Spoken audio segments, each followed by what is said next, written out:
All right. David Toller here with Supplemental Seminary, and appreciate you joining me for this live stream. And if you're just All right, David. all right, now if you're just signing in, I just got an echo there. Sorry about that. But if you're just signing in, if you could give me a sound check, I always want to make sure that we're good on that before we officially get started, because I will need to make a necessary adjustments. So the reason I'm doing this live stream, hopefully you can hear me okay. I'm waiting for somebody to comment on that. I can adjust the levels if it's too loud, if it's too quiet. But anyway, I have COVID. So I'm doing pretty well today, but I wanted to make myself available if you have some technology questions, whether it ranges from audio, if you need help with your sound system at church, adjustments, recommendations. If you need, if you wonder about microphones, of course, that's my favorite subject of all, is to talk about different types of microphones. And perhaps you have a question about a piece of gear that you would need some help with. I'd be happy to help with that.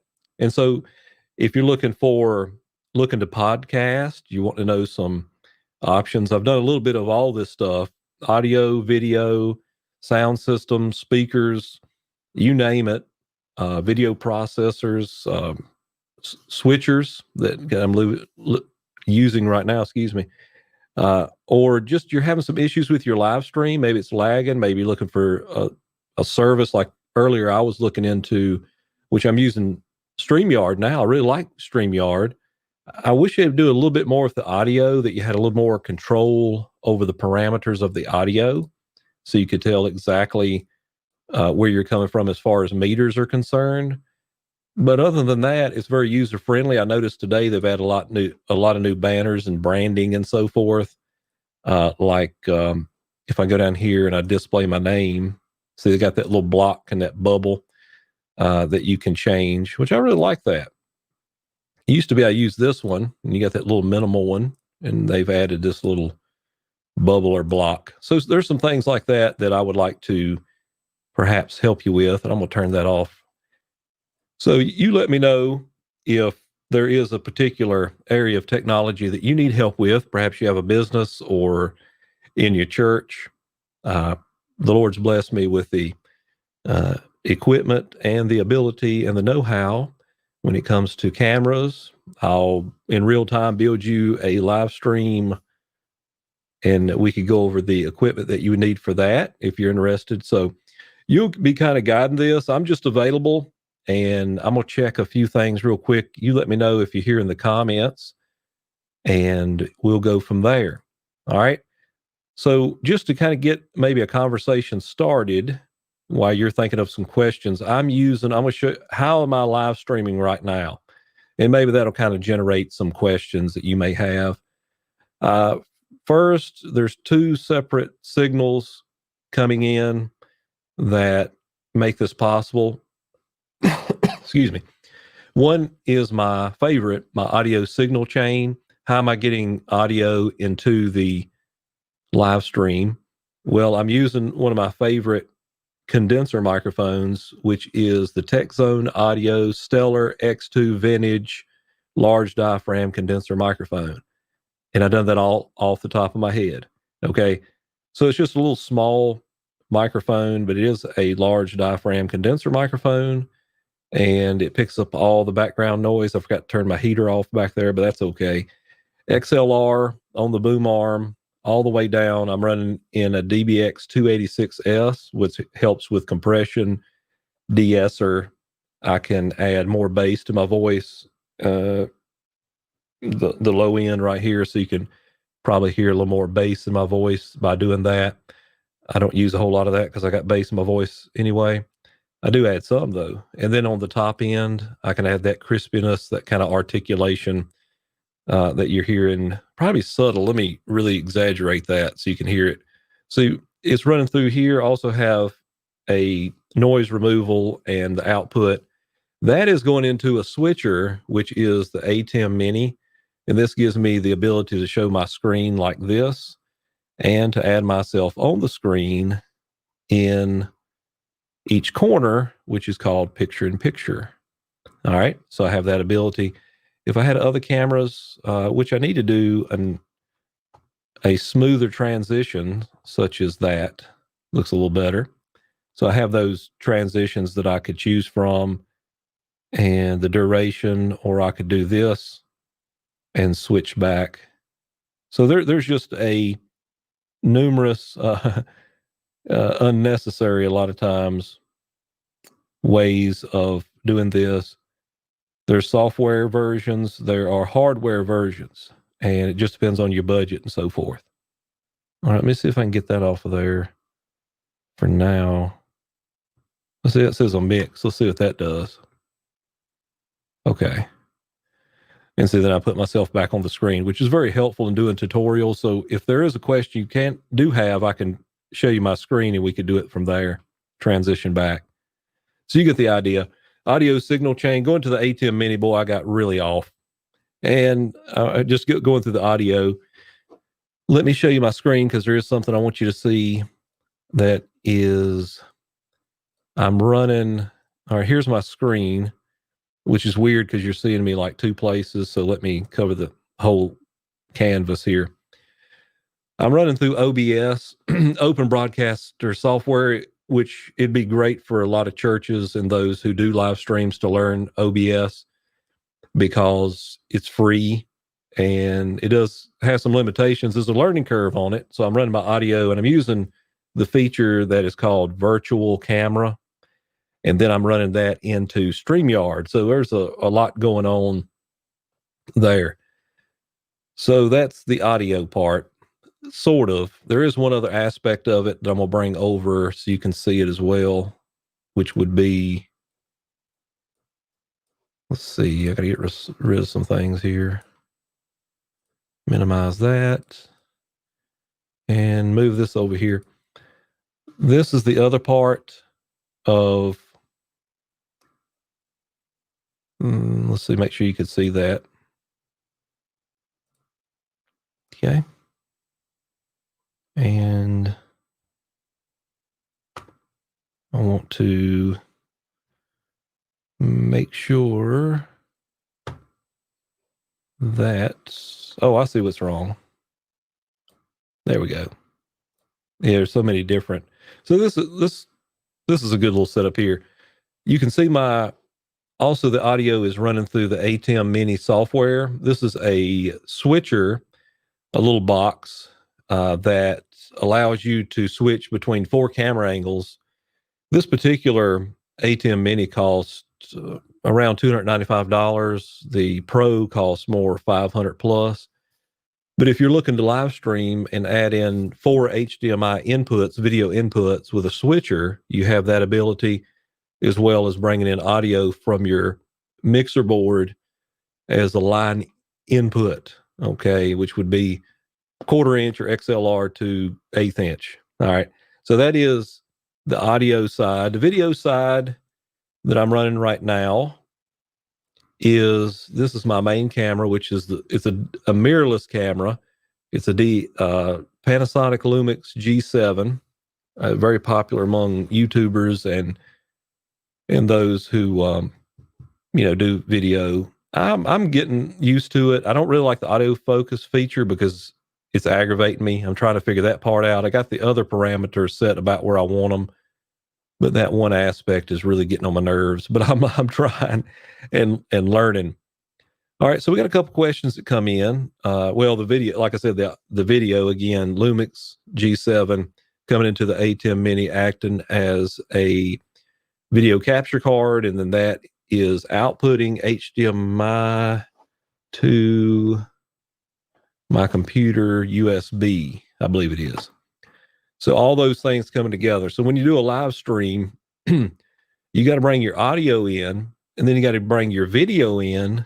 And then another issue will be syncing those together because there'll be some latency, which I have offset some in OBS. And that's the reason one of the reasons I'm running through OBS. So it won't be like old Japanese movie. All right, Raymond Surratt says, can you set up a podcast for free? That is a very good question. That's kind of the questions I'm looking for. And also, Raymond, thank you so much for that Chick-fil-A. It was awesome, man. Thank you so much. You're don't tell anybody, but you're my new favorite church member. But I appreciate that so much. You bringing that Chick-fil-A to me. Now, can you set up a podcast for free? Yes. Yes. The wonderful thing is you can set up a podcast for free, a YouTube channel for free, and a podcast. What would you need for that? Okay. Let me turn this down. For a podcast, I would suggest a service called Anchor FM. Now, I dabble in a lot of things, and I do have a podcast, Supplemental Seminary Show, on my YouTube channel under a playlist. And then I also have a video podcast, and I have another podcast. The reason I said that is because I went through Podbean, but in hindsight, I wish I hadn't. It is a paid service, but it gave me an embeddable code for my website was one of the things that I went for a paid service. But if I could do it all over again, let me show you how to set one up. I'll show you how to set one up right now. 2 steps. Let's look at the screen. Let me bring it back. Here we go. So on the screen, you will go to bring up a window. This is my chart. We don't want that.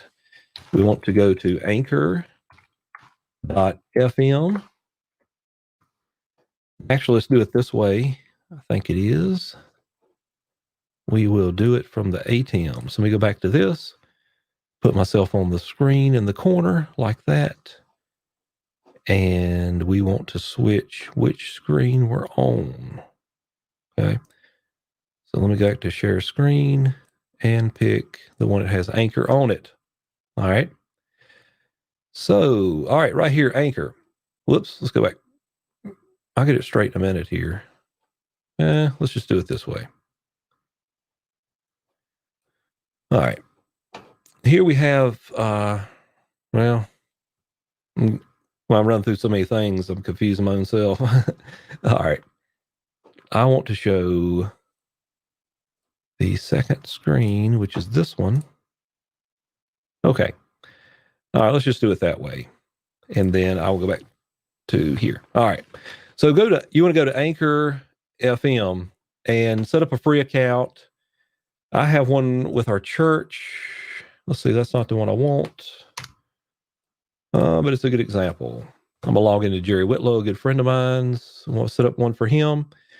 So you can see you just go in and you create a website and a podcast.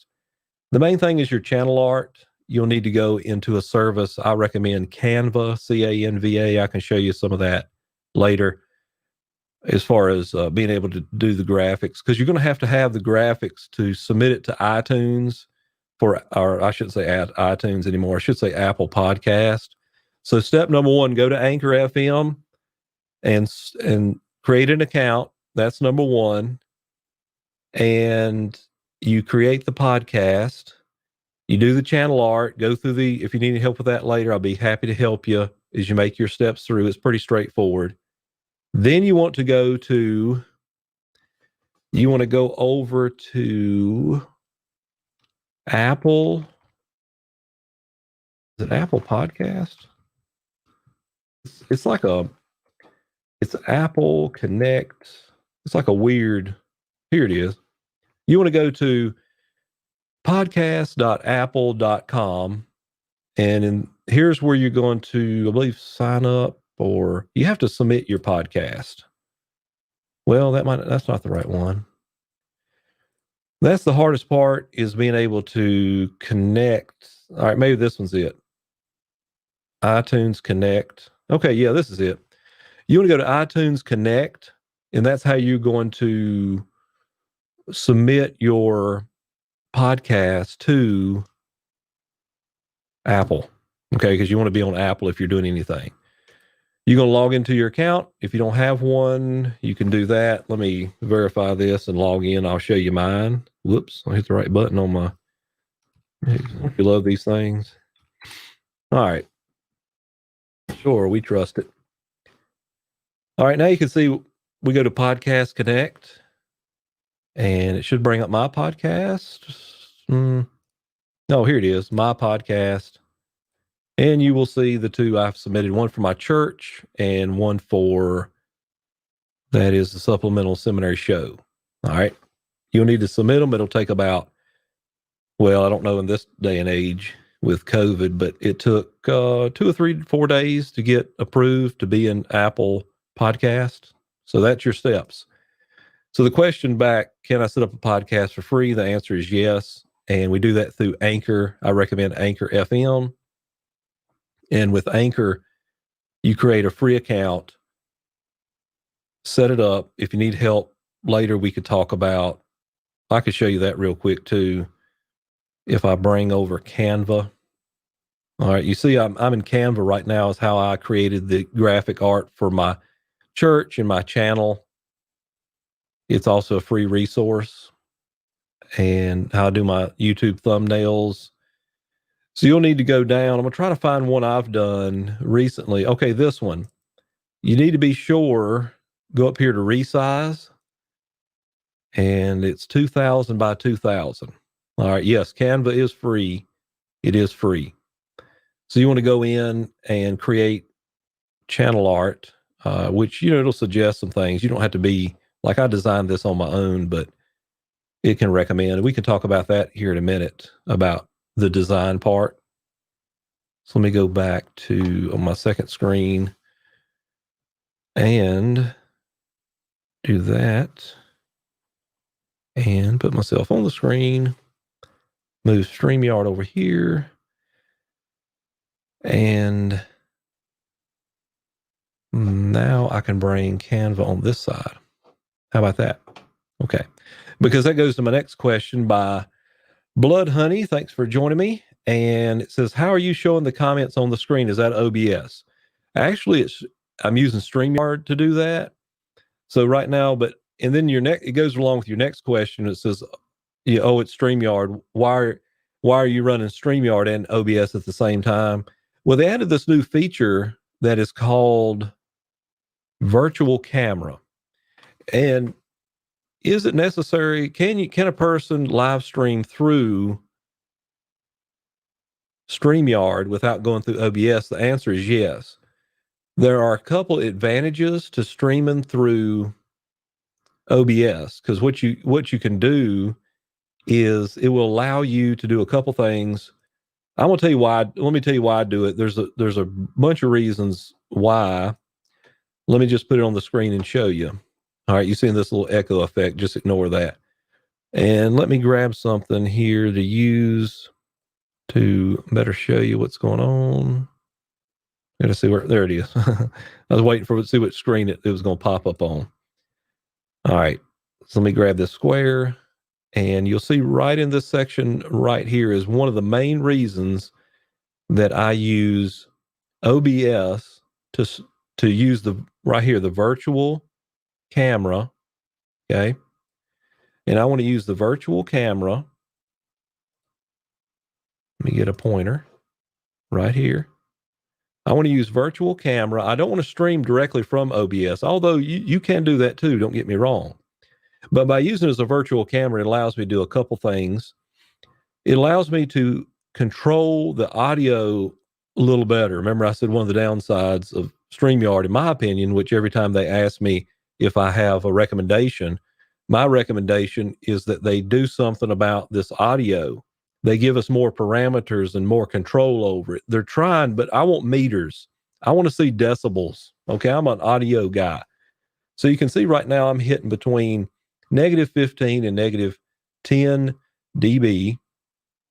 When I speak, you want to be in this range. And I do have a limiter set. You don't want to pass by up here in the red. You'll be clipping. That's bad.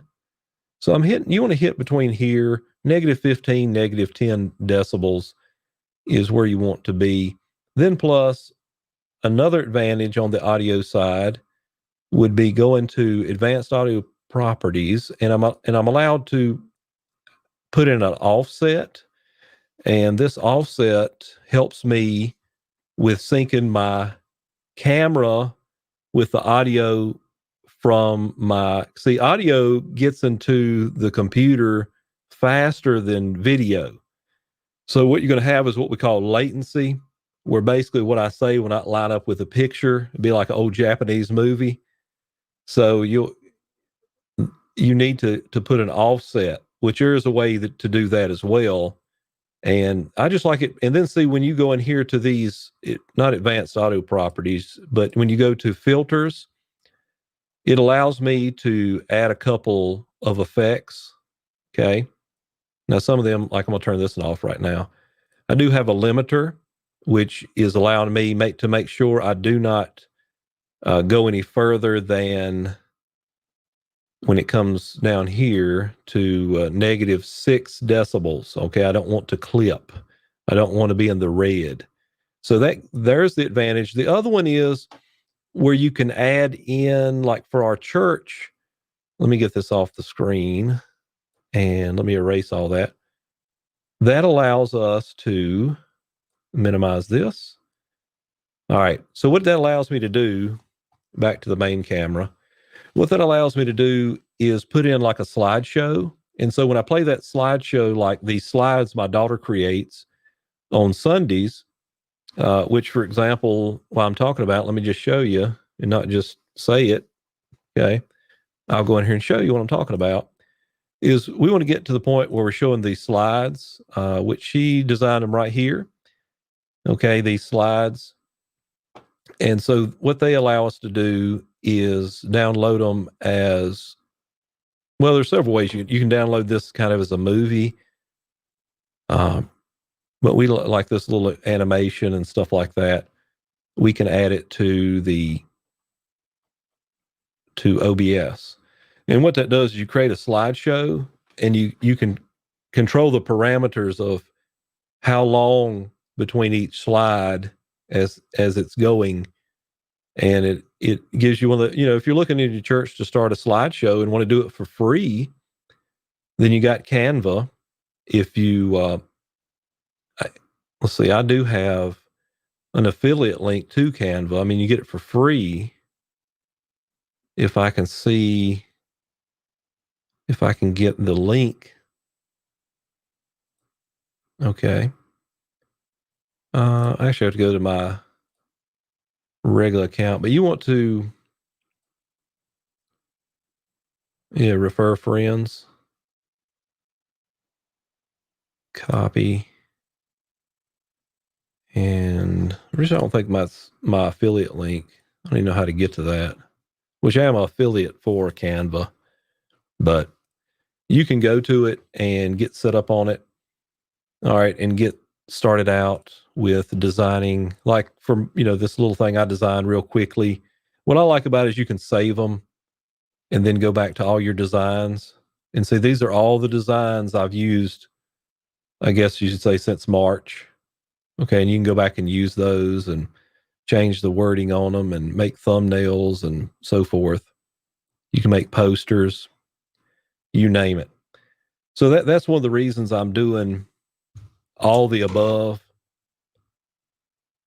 Some people ask why not. No, there is that advantage in OBS that we see right here again, where it says we have virtual camera. Okay. That way I can add all these scenes. As I change these scenes, it'll shoot it over sort of as a webcam over to StreamYard. And then I get the best of both worlds, I guess is one way to say it. It's something we've been experimenting with. It gives us some more control, and I really enjoy doing it, and that's why I'm doing it now. There is a little confusion because I have several ways to switch, which I can switch like this on my ATEM, which is a hardware solution to bring back to the main camera, and then I can go back, and then I can do picture-in-picture, which is to be a nice solution for a church. This little switcher, there is a cheaper way to do it. I could share that with you as well. So if you're interested in that, let me know. So you're looking at, when it comes to technology, you have several ways to get where you're going. There's a lot of free resources out there where you don't have to spend a lot of money. Okay. And it just depends on the quality. If you get to the point you want to take the next step, the next step, the next step, the next step. I'm not saying you have to be as in depth as I am with it, unless you want to, because I do it as a hobby. So you'd want to, do it more of, because most of the churches I deal with are on a budget. So you got to keep that in mind as well. So let me put StreamYard back up so I can see what's going on here. And I got so many screens. Oh, there I am. I'm on the second screen. So let me put this up. It says the next question is Canva free? Yes, it is, Raymond. It's absolutely totally free. Now, of course, it has upgrades. Most of these things are going to be, like I said, free. But what's going to happen is that they have ways of upgrading. I made me some coffee before I started this. All right, so of course, they're going to let you upgrade. They'll be happy for you to do that. And it allows you to get a couple more premium pictures. I have the paid version just because I do a little bit more. It's about $12.95 a month or something like that. But see, I design a lot of things. And, I used the free version for a long time. There's another one, if I can think of it, that was actually something I would look into as well. I've just got used to Canva, and I can't think of the name of it right now. But I'll put it down below in the chat or the description later if I can think of the name of that service where it's another free design. Okay. All right, Raymond says, what is the MSRP for the camera you're using? I'm looking to upgrade in the near future. Hey, Brother Kogan, good to see you, buddy. I hope you got some tech questions for me. All right. So, since I'm looking to upgrade in the future. All right, let's talk about cameras. Cameras, the first step, well, let's start at the beginning. Everybody has a camera, and this camera right here is going to do everything you want it to. This is an iPhone 8. What do you call it? Plus. Yeah, that's what I was trying to think about. It's the big one, right? The honking one.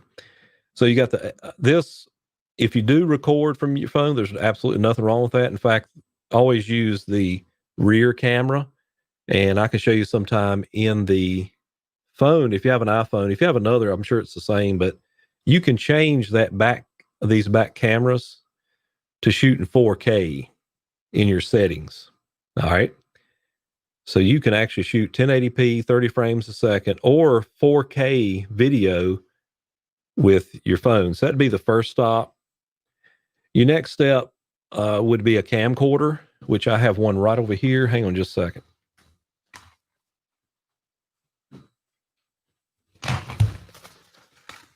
This is going to be the next step up, which is the Canon. I don't know if it's going to focus. Canon Vixia HFR 800. That's about a $200, $250 camcorder that has a clean HDMI, excuse me, let me say it right, a clean HDMI out, okay? So if I was a church on a budget, I'm going to tell you what I would do, just because of what I know now. I would probably, now our church is limited. Every church is different. We have a low ceiling, so that limits us in the reason that we decided to go with the camera we have now.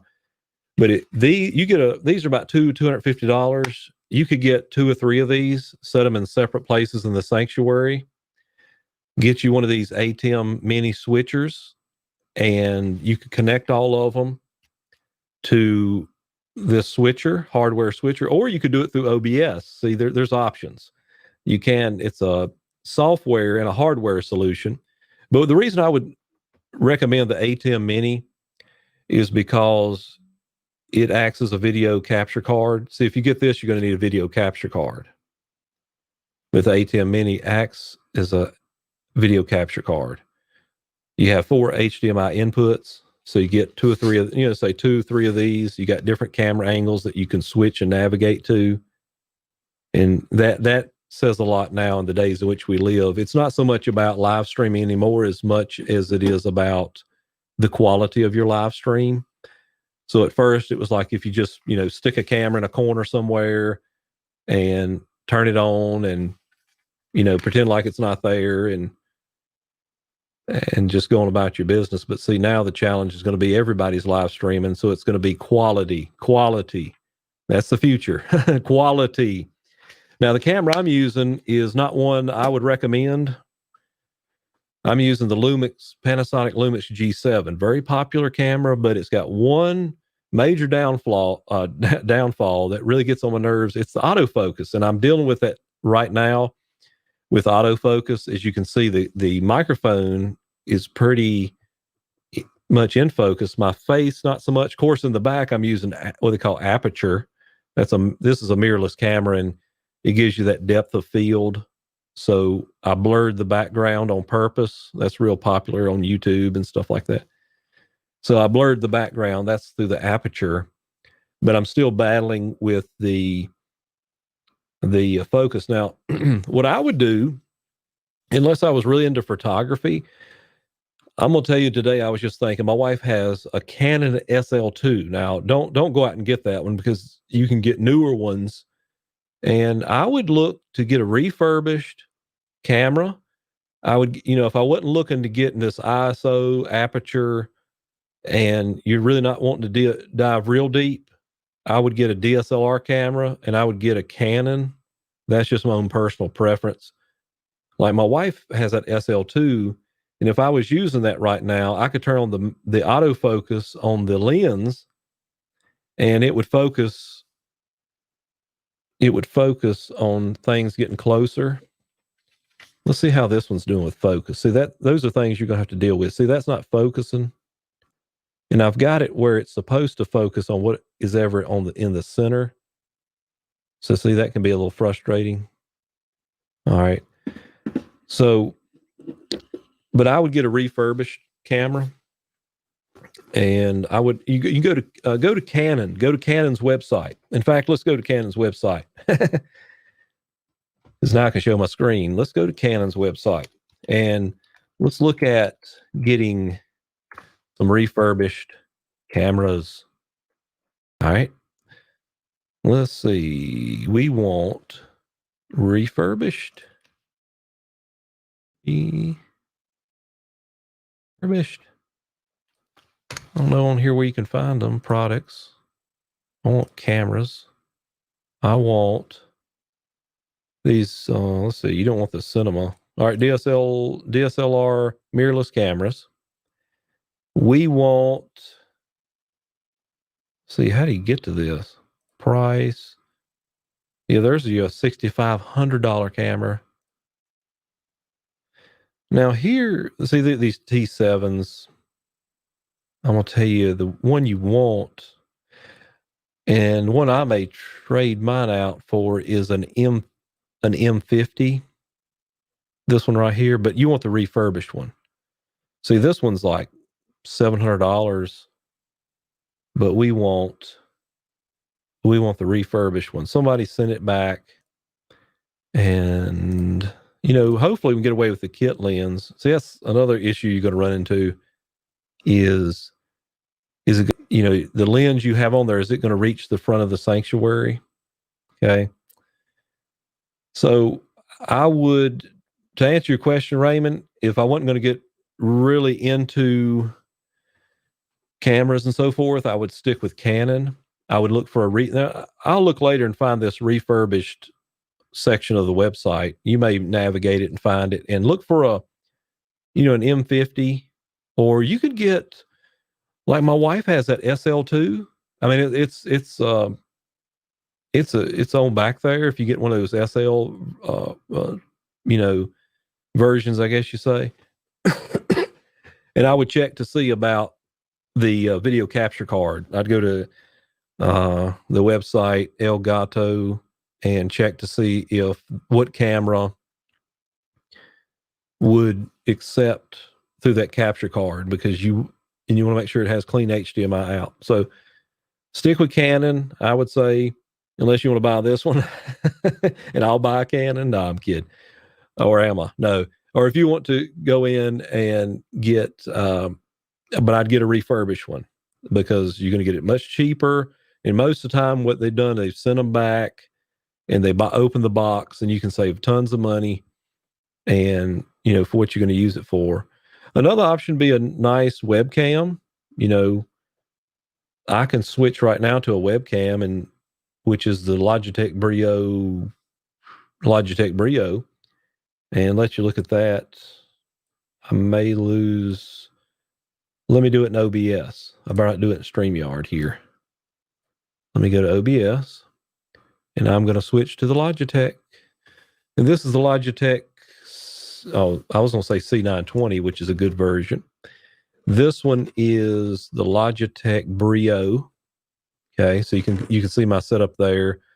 I have all the elements. This is acoustical treatment to help with the reverb. That is the Panasonic Lumix G7. My two screens, the ATEM Mini that I was talking about, the switcher. All this is fluff.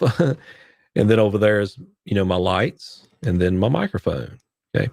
So you can see the quality of that is really very good. Yeah, it's good quality. It's a $200 webcam, shoots in 4K. You don't need that much though. Okay. It just gives you a wider shot, so forth. So let me switch back to ATEM and the Lumix. So let me switch between those. You can kind of see the quality of them. Let me turn this one on me. Okay. And Logitech. See, that's not bad. That's not bad at all. Look at that. That's the Logitech Brio. Of course, what you're really getting is that wide. If you're really looking for a real wide shot, let's see, where am I? That's what you're going to get from the Logitech Brio and I have it on like a bendable $20 Amazon pole, but that's good. You just get your lighting right. So that's going to be the Logitech. I started out with what they call a Logitech C920. There's nothing wrong with that. The prices really went up on them. You used to get them for like $60, and then they really raised the prices on those. Let me go back to the ATEM, which is the Panasonic. All right, here's the Lumix. Okay, this is a mirrorless camera. This is a $500 camera. This is a $200 webcam. It's pretty subtle. Most people wouldn't notice the difference. I do because I'm into it more. This is a good shot. See, we got some issues with some lighting. Webcams seem to be a little more overexposed, which I can adjust that. And then if I switch back, you can really see the fine details, although my focus is out of. That's aggravating me. I could fix that in a minute. All right. So let's see what else we got going on. Like Kogan, I'm glad you're here, and trust that cord I sent to you will really help you in getting going. Get a video capture card, and then about your lens. You have a high ceiling, I believe, in your church, so that'll be very helpful as well. Raymond says, my Rofer webcam does great, but when I play back any recordings I've done, the quality diminishes. I think, Raymond, you want to check on your lighting. You want to get some light directly on you. I have some lights here if you want to borrow and experiment with it. I got a soft box right there I'm not even using if you want to take it down. I think the quality of any camera is in the lighting. Okay. Just the lighting.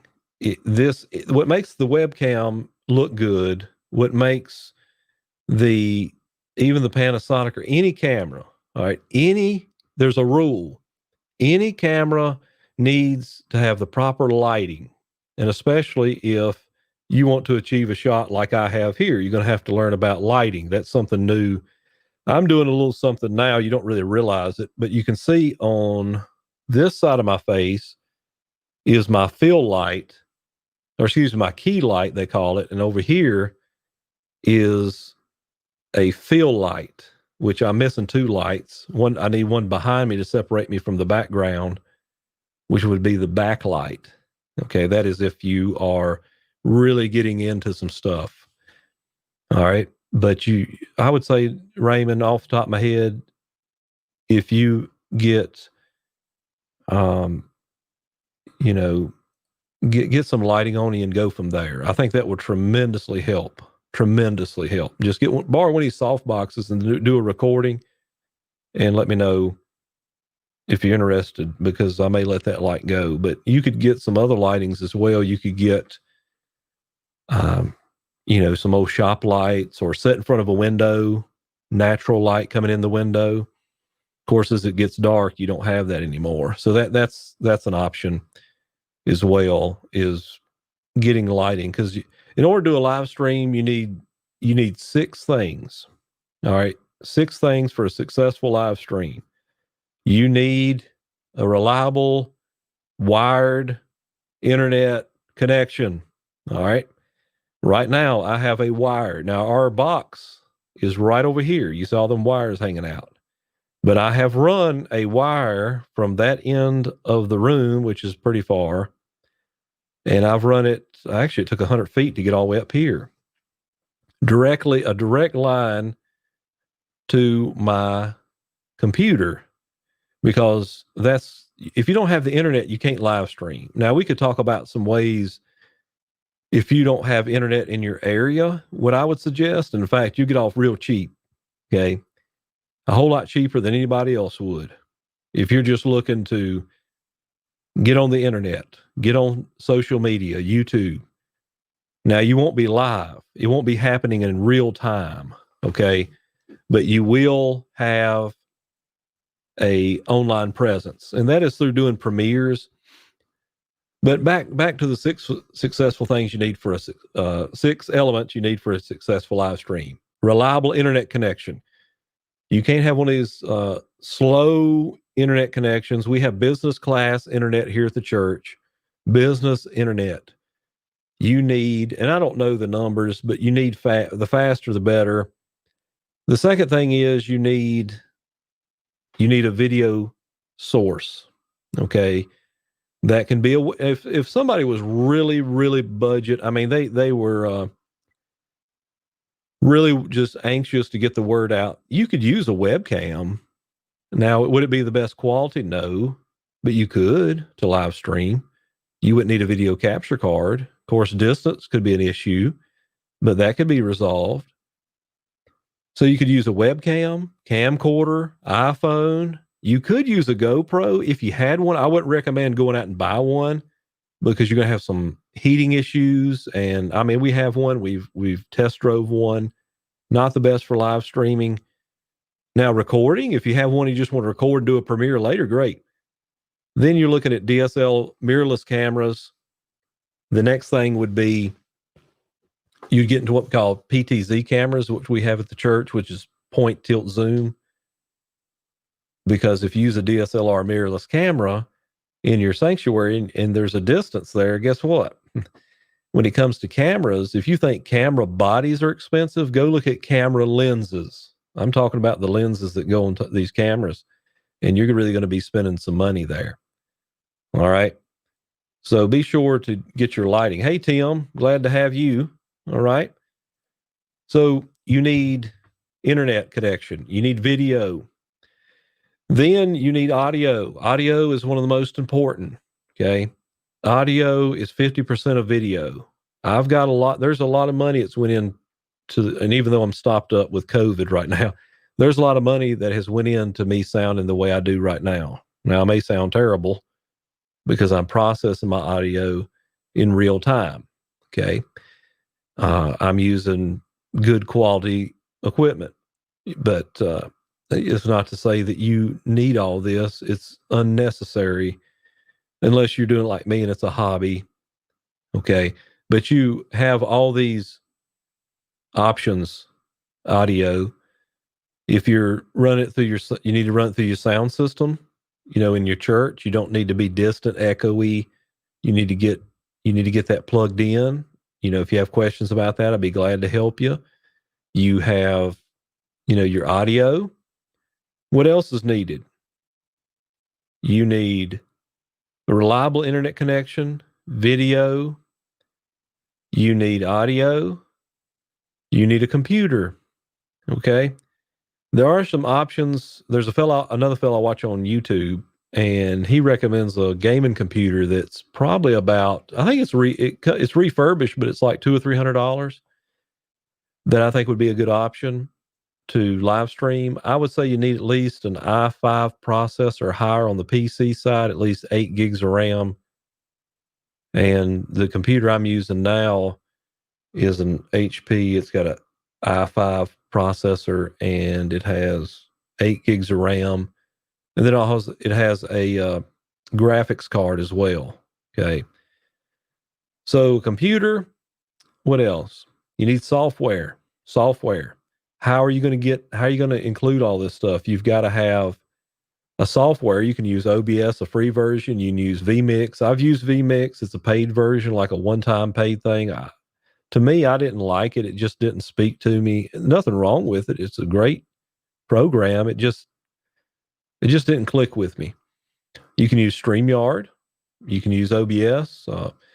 You can use, if you're on the Mac side with Ecamm Live, there's all kinds of options for you when it comes to software. I'm trying to think what the last one is. I may have to look back at a blog post I done just to remind myself. Let me look back and I'll tell you all the elements that you need for a successful live stream. In the meantime, what are your questions? Perhaps you like to talk about the philosophy of live streaming. What is your thoughts on it? What about a particular problem you're having? Or I can recommend some hardware, software solutions to help and guide you along the way. Let's see, I think this is the one that I talk about the live stream. Maybe not. May have been the last one. But you get the idea of the things that you need: software, audio, video, computer. And there is something else. I just can't think about it right now. Lighting. That's it. Lighting. You need proper lighting. Okay, so be sure that you can go buy a $8,000 camera, but if you don't have your lighting right, it's not going to look good. Same with audio. If you don't use it right and don't have it, it's not going to, you just get a microphone, plop it on there and expect it to sound awesome. No, there's some things you're going to have to do to get that sounding right. All right, so let's see any other questions. Raymond says, send me a link to that PC when you get the chance. I'm interested. Okay, I will. And there's a fellow you ought to follow on YouTube if you're into this. His name is, what is his name? Let me switch over here to and we're going to find him. And probably about the time, let's see. But he's got a lot of good stuff. Oh, Ballast Media. You need to go to Ballast Media. And he's got a lot of good things in here, okay, that he talks about. ATEM Mini, overlays, and live streaming, and so forth. All right. Some of these are a little dated, so but they're still a good resource. So again, Ballast Media. That'll help you. All right, looking on down, let's see.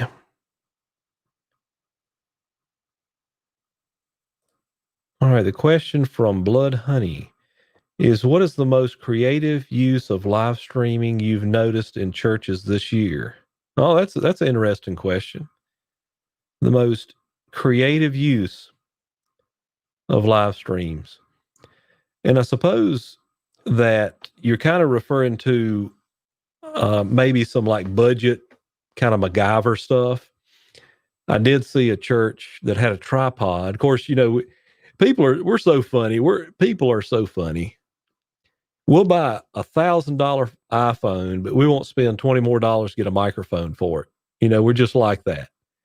We'll say, well, I'll take the $1,000 phone, but I don't know about the $50 case, which I never like the case I have on here now. I got off Amazon for like $12, but it is funny the way we do that. But I did see this one church that was using their phone, and there's nothing wrong with that. Be sure if you are using your phone that you're using it landscape like this. Don't use it like that because you're going to get two black lines on each side. You need to turn it like this. Okay. Let the preacher help you now. Stop this and turn your phone this way. All right, get a wider shot, so forth. And now you may or may not need to go in and kind of unlock your screen to where it can turn. I'm not sure about that. You may want to check on that. But I did see a church had a tripod. They had, like I guess old tripod that held like a old flannel graph board or something. And they had cut out a little piece so they could put the camera in it and then cut this, little section out. And then they used a scrunchie, that a lady puts on her hair to hold it on there, which I have some around here. If I could reach and grab them, I'd show you that you can buy these very inexpensive, and getting an actual tripod. They make them for your phones, so but I thought that was kind of creative. I guess we've seen a lot of the phones that are just so far in the distance that, it's an echo. We can't hear them. The sound is not going directly to the device. And so, but, they say, necessity about necessity. You do some MacGyver stuff with that. So the most creative use of live stream, that's probably the most creative thing I've seen. Some others, I guess it's been more with the phones, because we just think, we just slap a phone up there and we're getting good video quality. Nothing against that. But what's happening is we can't hear them. And it's all kinds of angles. I know one of my friends, he sets it down like this. Let me hide that. He'll hold his phone is like this on the pulpit. So he's got this shot where it's shooting right up his nose, and because there's a lot about, when it comes to video, about composition. If you imagine a tic-tac-toe board, like if I came on here and I was real, real short and you had all this headroom, that would aggravate you, whether you realize it or not. So they tell you like the rule of thirds. That's what they call composition, where your eyes are 2/3 the way up the screen, like you see here. And that will give you that, pleasing shot. All right. What's the best way to light a sanctuary? Well, it depends. I wouldn't, you got churches that have different lightings. I wouldn't, it depends on your camera, and it depends on the lighting that you have. I'm not saying you need to go out and get some of these lights. Actually, in our sanctuary, we haven't added any lights. We haven't had to. Now, we did experiment, me and Tim did, with that. And then I was overexposed on the camera.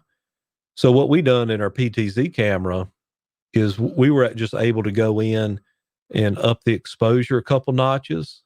And that made me brighter. And we have a good picture. I'll show you with our church service. Let me go to, I'm on YouTube. We have a YouTube channel, Faith Baptist Bassett, and I think we have good lighting. I mean, we don't have good lighting, but our camera shot looks good. So let me back up a week, because let me back up to this one and find the place about mid. So right there, let me scroll a little bit. Okay. So you see this shot right here of me. Looks good. Maybe in here a little bit, there's a little, I don't want to, it's the thing about when you're scrubbing through a video, you always have that look on your face. I just disappeared. You can see, and maybe that shot, now looking at it, which it looks pretty crisp, looks pretty good. If anything, I would say this shot is slightly overexposed. You can kind of see not maybe so much there, but when I look up this some massive forehead I have, has the lighting that is on there. So that's not so much is our lighting, is it would be, I need to take the exposure down maybe a tad. I don't think most people would even notice the difference. I see a little overexposure in that shot, some, me and David singing, but it looks good. I mean, that's a PTZ camera. And here's the thing about it. It's shooting, see this picture, I can see it within our facial features. It's not the camera, but what's going on is what we need is to be streaming in 1080p. All right, that's something else that's going to come up in the future that people don't realize is when you use StreamYard, unless you upgrade we have in other words, we have a 1080p camera, but we're live streaming in, okay, we're live streaming in 720 because that's the minimum. Well, that's the maximum that Facebook will give you. Now, YouTube will give you 1080p, but you've got to be streaming in it. So you see, you can have your camera's being downgraded through the process. So you're losing. That's the reason you want the best quality, because as it runs through the bumps, you're losing quality. Okay, you're going to be losing quality. So that's the kind of what I see there. But as far as lighting, I think it just depends. And I'm not saying you got to go out and get some Hollywood lights. I wouldn't do that yet. I would kind of see about, kind of see about some other areas. It just depends. And then the churches I deal with are on a lot of budgets, so they're not going to go out and buy a lot of equipment, and I'm not going to make them go out and buy a lot of equipment that they don't need. So like right here, we don't have good lighting in the church. We got some of these recessed lights. You can't see them right now. I may could back out, and maybe a little later we do a wide shot or something, and I could show you. I don't think in this one we done that. No, we didn't. I could back up a step, back up a little bit here, a couple weeks, where I'm not doing, just kind of look. Yeah, Tim, we'll catch you later, buddy. That's no problem. I totally understand. So maybe here's one. Well, it's not really a wide. I'm trying to get my daughter to do like a wide shot. Here's where I'm down at the end. See, I can see a little overexposure there. So I need to go in the camera and the settings and knock it down a bit. But, lighting's good. A lot of times you have daylight, Sunday mornings, that type of thing. And then there's some other creative ways you can, if you needed to, you could get some lights. But I would say we need more of a case-by-case basis on that. Okay. That's a good question. Very good question. That was something we had as well. All right. And then Tim has a link there. All right. We started here when COVID first hit. We just set the laptop on the pulpit. Yes, that's also an option, is just set the laptop on the pulpit. Whatever camera you use, I would always recommend you get an external microphone. All right. So yeah, Tim, we'll catch you in a little bit. So you're going to have an external, microphone of some kind that you're using. Okay. So if you have any more questions, be sure to let me know. And I just got a quote back from someone I was checking on. Okay. So I got to answer another question on that. But if you have any more questions, be sure to let me know real quick, and I'll hang out here just a little bit longer. And we'll see if there's any way I can help you, or perhaps there might be somebody else that signs on here in a few minutes. I'm just taking questions if you're interested in talking about podcasting, live streaming, microphones, these any of these questions that you may have that we can answer for you and help you with. I'd be happy to help you with you. In your church, you say, we're having, soundboard issues. We can't get our sound right. We're getting feedback. I can help you with that.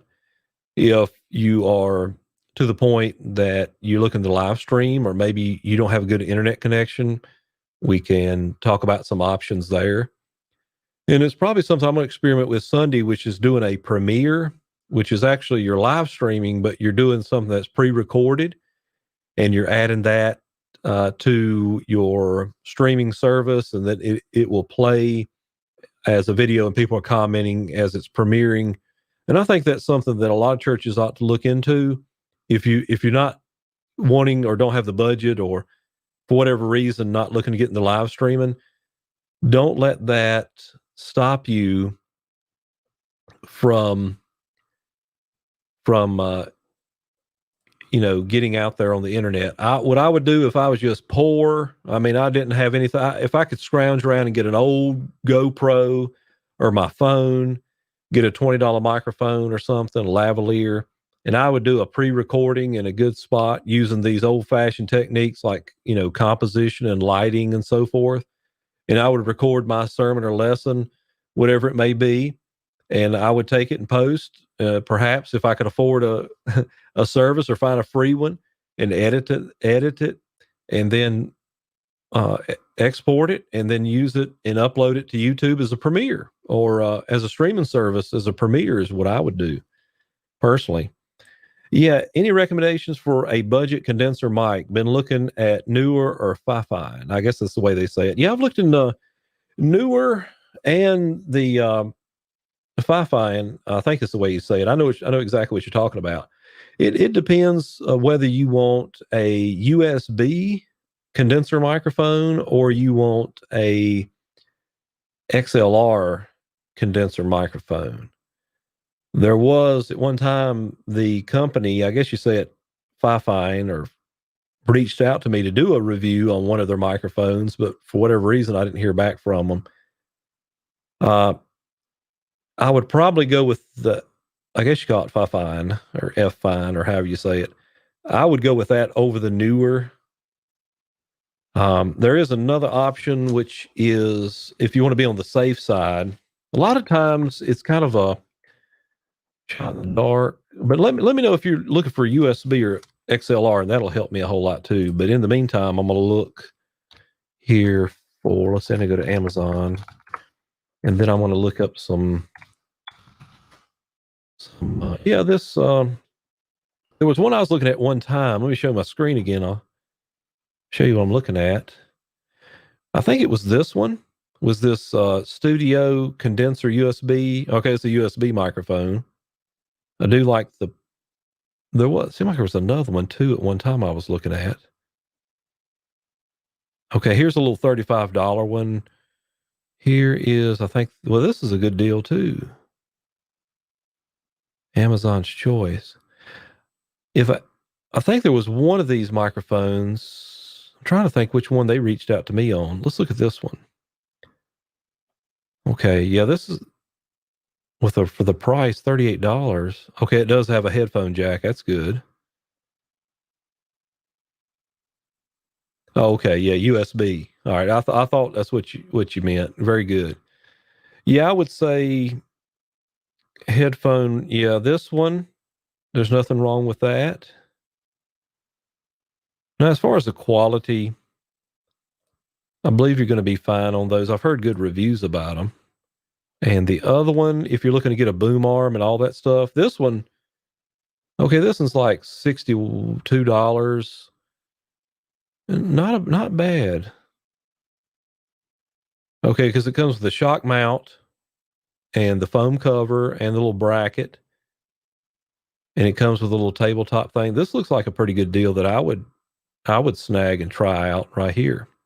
Okay. This set right here is probably what I'd try out. Is this Fi-Fi Studio condenser USB microphone.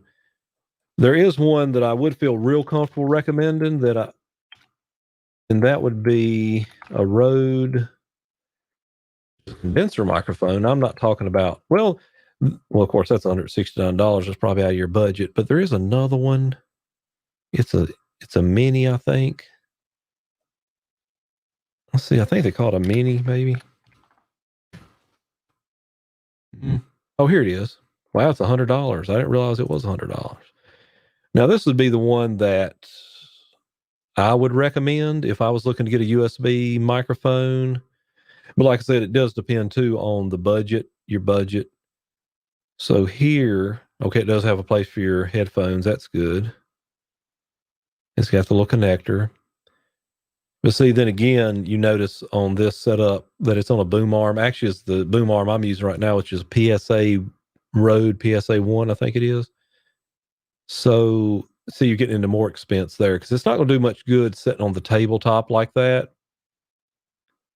So that would be my number one recommendation. But I think, and I wouldn't hesitate, especially something else to keep in mind too, Blood Honey, is you, another thing to mention is, what I'm trying to say is Amazon has the returns up to, they've extended it to January 31st.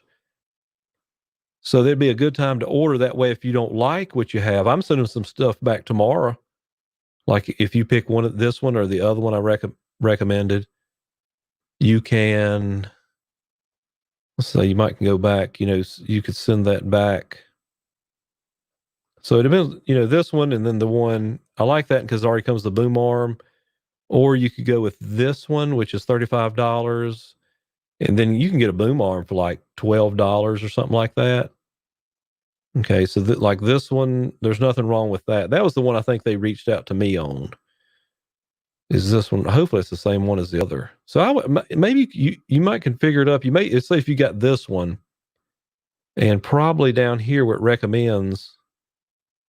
Of course, they're recommending this pop filter, which is not a bad idea. This one, if it's cheap, might be worth it. Unless it's $10, so you're really getting.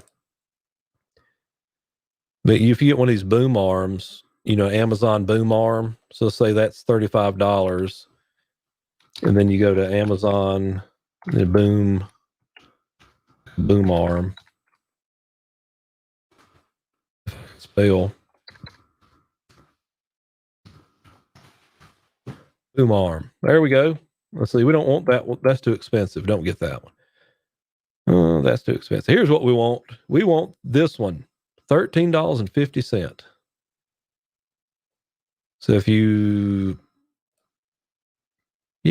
just get you a boom arm like this. Well, you can see I purchased this one. And I actually have it below me. I'm not using it right now. Yeah, it don't boom as far as this one does. So there's going to be some limitations. You get what you pay for, but for $13, you can't go much wrong. And you can see they got a Blue Yeti on there, which a Blue Yeti is going to cost you about $100. And so if you're looking for a condenser, now, if you just want a dynamic microphone, I would, of course, recommend others, but I would give that $35 one I would try it, especially now where you got this opportunity to where, you can send it back. All right. So that's a tremendous opportunity right now. You have till January 31st to send it back. So if you don't like it, give it a shot, try it out, do some recordings with it. And then if you don't like it, keep all the packaging and send it back. And then get the boom arm. So, but you're not going to find a better condenser microphone for $35. Probably the next step up, as we've seen, is going to be like $100 is, before you get in that next tier. So unless you're going from that one up to $100, you are not really going to see a significant difference. And then when you get to the $100 range, you're not going to see another significant difference until you get to about the $300 range. So that's kind of the tiers. There's a few in there. You're not going to see much of a significant difference. Like the large diaphragm condenser microphone I'm using right now is a $250 microphone. Okay. Oh, you're welcome for the recommendations. I love to talk about microphones. I will tell you this while I'm at it. My number one favorite microphone that I would recommend would be the Rode NT1.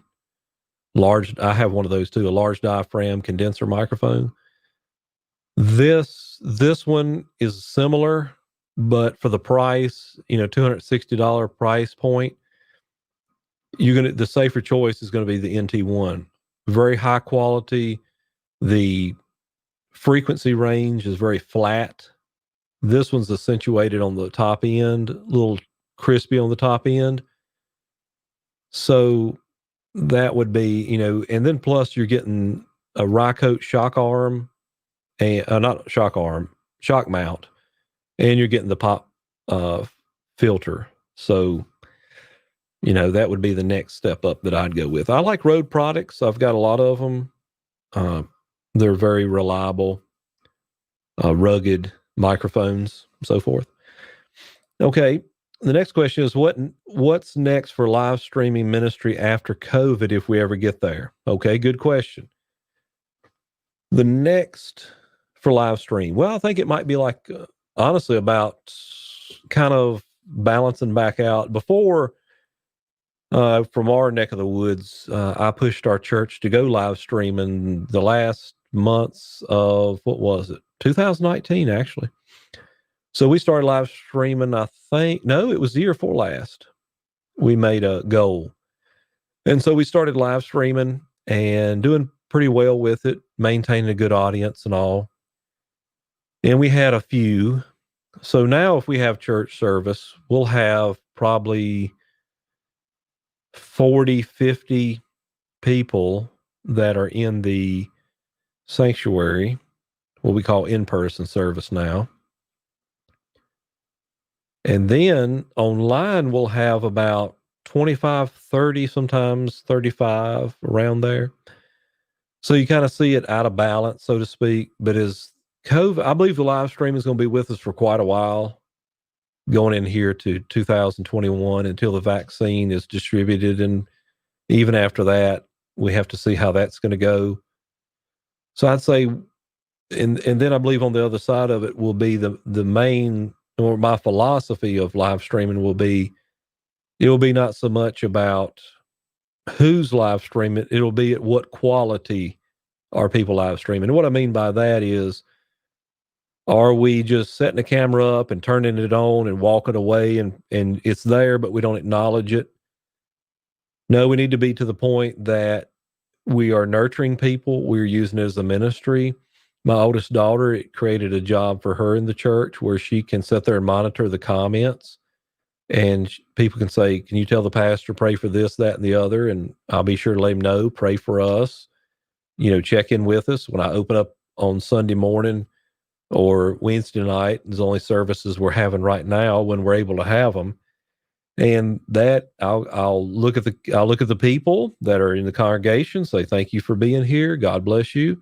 But also those of you in our online community and watching online, we acknowledge you as well. And we appreciate you being with us. So I think you have to realize it's a ministry of people that we need to be nurturing and we need to be taken care of. And we need to remember they're a part of our ministry. Whether they're watching from various places, we'll just give the gospel out, let the chips fall where they may. But I think live streaming will be with us. I think we got to really amp up our quality, in my opinion, to be able to compete, so to speak, and to stay relevant and to keep people watching, because people are not, even the greatest of church people watch TV nowadays. And so they're used to things sounding a certain way. They're used to, whether they realize it or not, they won't say this, but they're used to hearing things a certain way. They're used to volume being a certain way. They're used to video looking a certain way. And then if we just set something up and just throw it in the corner, that's not going to keep their attention. It's going to be very frustrating for them. They might not say it's frustrating, which some of them will. As we talked about earlier, you start getting some of those mean faces. I can't hear, I can't see. And something else too that I'll mention, be sure if you are live streaming, you have to think different. And one of the things you have to think different about is you have to remember that you need to mic everything, because people, like, for example, I have all this information in front of me. I mean, I've got like tons of things going on. Let me just show you real quick. But I've got to remember, okay, here's my webcam. And I've got all this going on at one time. I got two computer screens, my camera, my ATEM Mini, I've got my audio going and so forth. But I have to remember something. I have to remember that you don't see what I see. And it's the same as with live streaming. We have to understand that people that are not in the service, and sometimes even in the service, can't hear us. Okay. Uh, I think that would be more of an issue than seeing you. It'd be hearing. I can't hear. Okay. But we got to remember on the other side of that camera, those watching, and what you're seeing right now, watching me, is not what I see and what I hear. Okay. So I've got to keep you in mind. I've got to make sure that, for example, there were some churches that had, like some Christmas pageants, Christmas plays, children's Christmas plays, and so forth like that, to where they didn't mic everybody.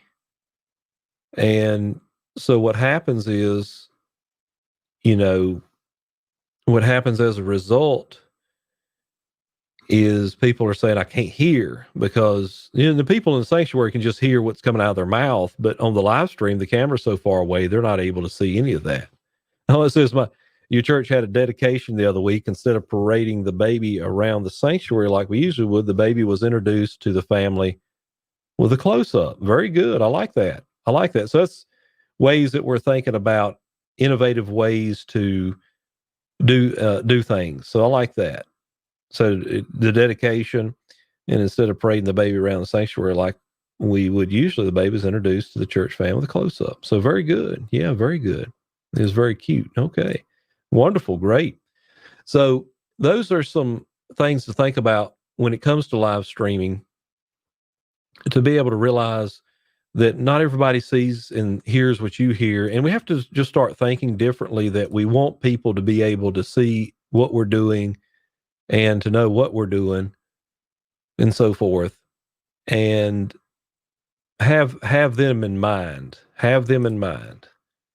All right. So anybody else got any questions? I'm just kind of hanging out here, and I'm going to let you fill the comments if you have any.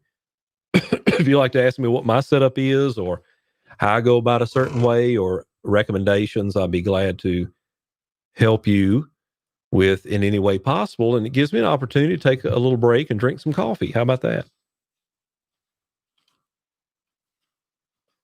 And oh my goodness, that is cold. Whew, that's nasty. I'll have to get some more here in a minute.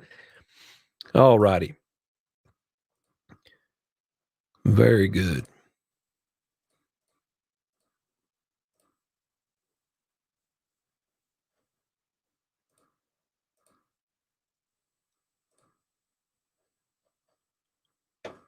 All right. So these are, like I said, some ways that we can. And if you ever have any questions in the future, be sure to comment. And if you're watching, be sure to subscribe to my channel, like this video if it was helpful and you found value from it. And always, I'm looking for video ideas and how to help you and where you are in your church technology journey. So be sure to let me know about that. And in the meantime, I'm going to sign off. And this is David Toller with Supplemental Seminary. I really appreciate you watching. And let me know if I can help you in the future, anything else you may be interested in when it comes to small church technology solutions. All right. God bless you. Be safe and be careful. And we'll talk to you soon.